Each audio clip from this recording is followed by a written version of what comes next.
Hello, dear viewers. I'm George from Ireland. Here I am in London on Lennox Gardens, and behind me you see the house where Count Edward Raczynski lived from about 1945 till his death in 1993, and indeed he died in the house. So Edward Raczynski was the seventh president of Poland, but he was president of the Polish government in exile because towards the end of the Second World War, the Red Army reached Poland, and they had their Lublin Poles, as in Polish communists, were willing to set up a pro-Soviet regime there. Now, many Poles couldn't forgive the Soviet Union for having assisted the Third Reich in conquering Poland in 1939, for having deported hundreds of thousands of Poles as prisoners to Siberia and Kazakhstan, and of course the atrocity at Katyn, where roughly 20,000 Polish men were shot dead. They were not executed, not legally. They are not accused of any crime, simply for being army officers, in some cases reserve army officers, or just being intellectuals, just being lawyers or professors or things like that, because they were meant to be the cream of the Polish nation, and Stalin wanted to lobotomize Poland by killing off their intelligentsia, a crime which the Soviet government denied and wrongly blamed on the Third Reich for decades. It had been carried out in April 1940, and when the Germans found out about this from local people, it was a number of sites the Katyn atrocity took place at. They summoned in the International Red Cross, diplomats from neutral countries, and were very eager to present this evidence. Why were they doing so gleefully, and showing documents they'd recovered, said handwritten letters dated no later than April 1940. So the Soviets obviously went in for the big lie theory, saying it wasn't us, it was the Nazis who did this. But the Nazis, they were always covering up their crimes at this stage. They weren't blazoning them forth. Why on earth would they call attention to this one when they tried to hide all the others? It wasn't until 1990 or so when Mikhail Gorbachev, the president of the Soviet Union, told the truth and said, yes, it was us who did it, and opened the archives. Anyway, back to Raczynski. So he was born in 1891 in Zakopane, which is a city in southern Poland in the Carpathian Mountains. And his part of Poland was then part of the Austro-Hungarian Empire. So he spoke Polish and he learnt German. He was a very erudite man.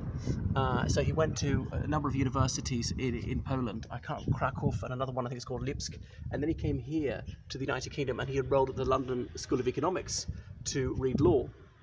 So he's almost unique in speaking English in Poland in those days, because obviously Poles spoke their mother tongue. There'd been the third partition of Poland.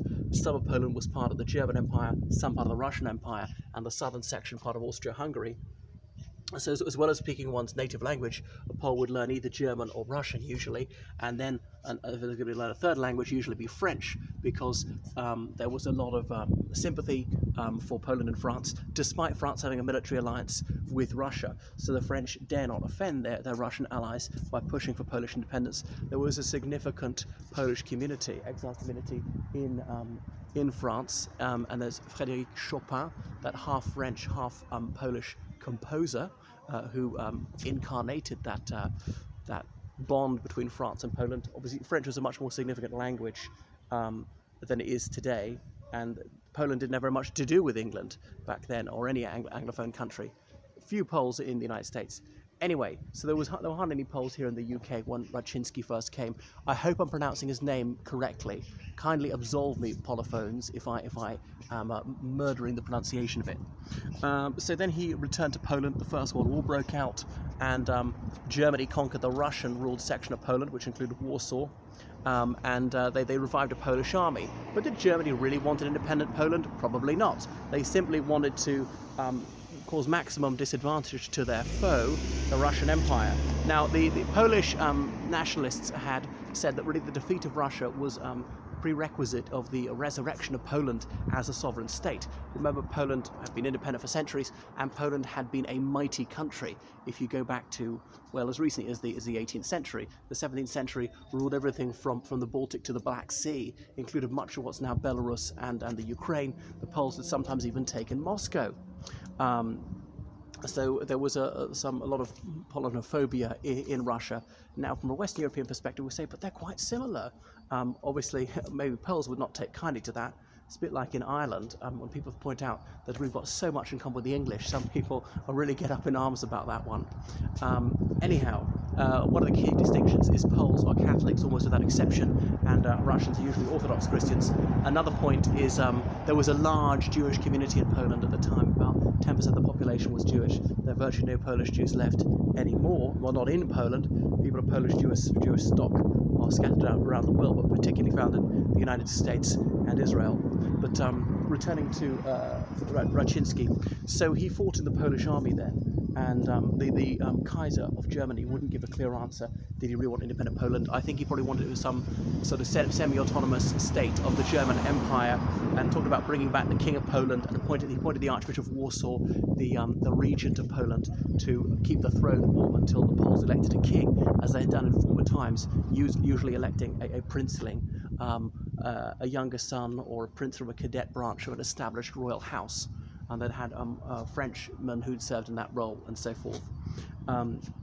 He was a nobleman, as that title count, but the ski suffix to his surname, or scarf if you're a woman. The other thing is about a third of the population were nobility, which to us is a ridiculously broad definition of nobility, and that all the noblemen were entitled to vote for king.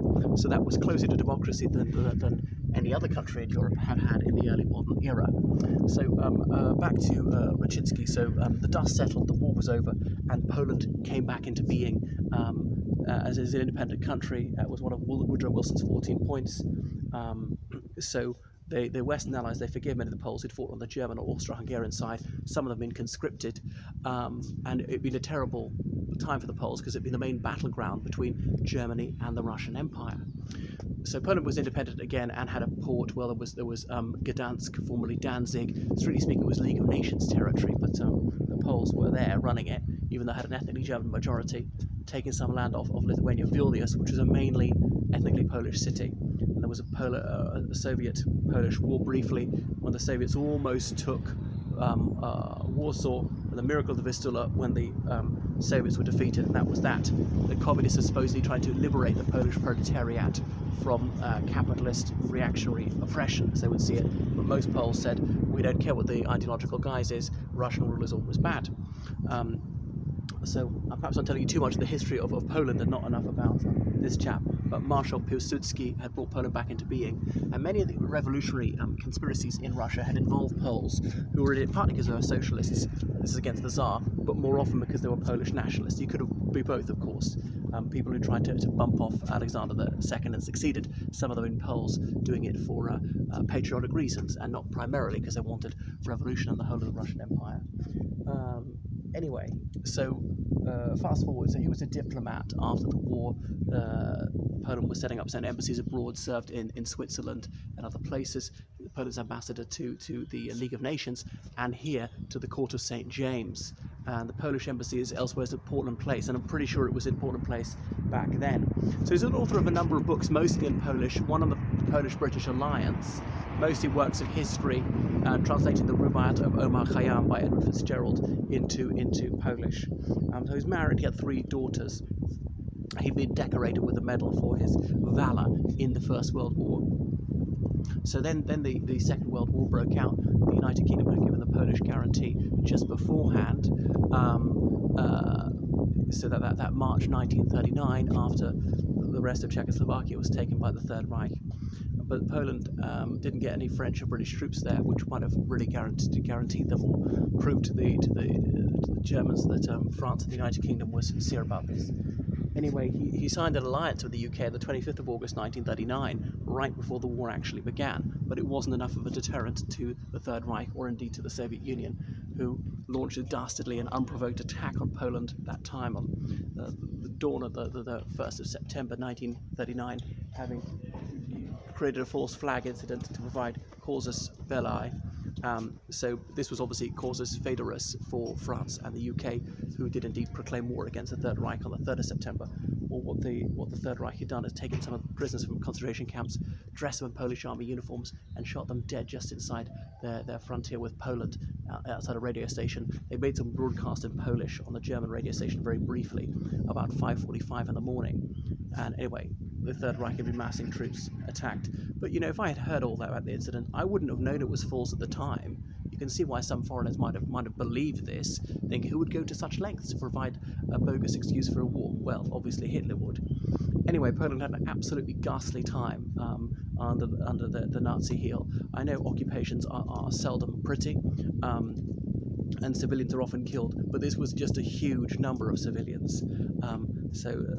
Something like 6 million Poles killed, half of them Jewish, half of them Gentile, often deliberately outright killed, like shot.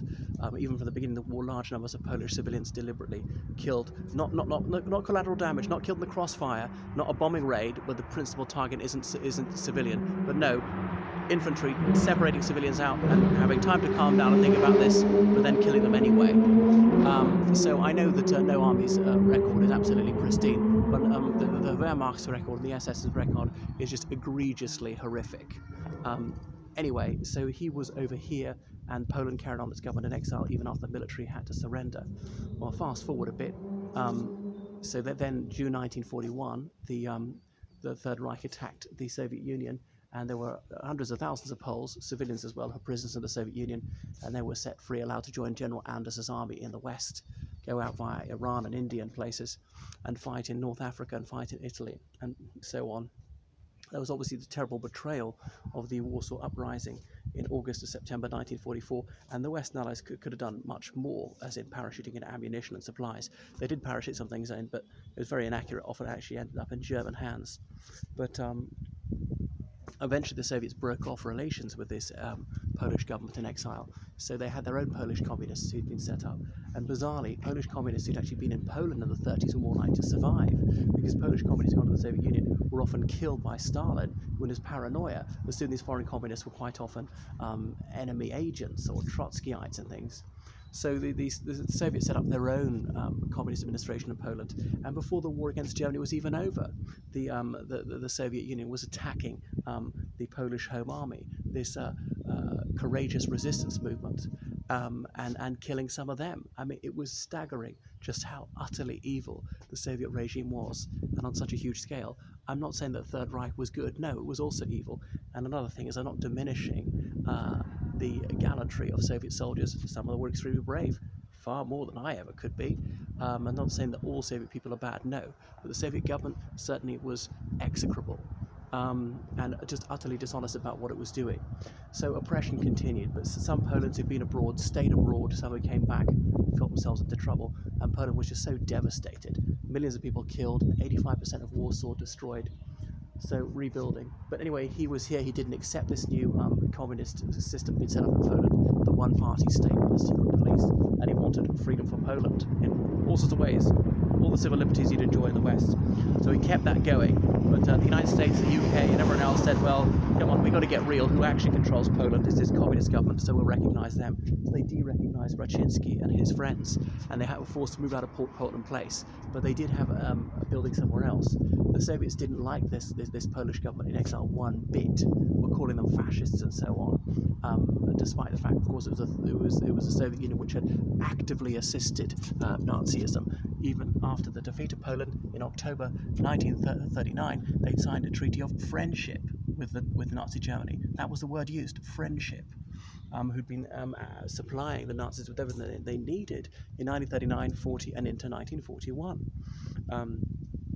Anyway, what else about Raczynski? So eventually, it's in 1979 he became president of Poland, but virtually nobody recognized him, and stayed on to 1986, took himself very seriously, and did everything he could to honor his homeland. Was a practicing Catholic, like most of the Poles involved. So there were a number of different political parties existed here. There's a Polish community in the UK of well over 1 million people. Back then it would be about 200,000.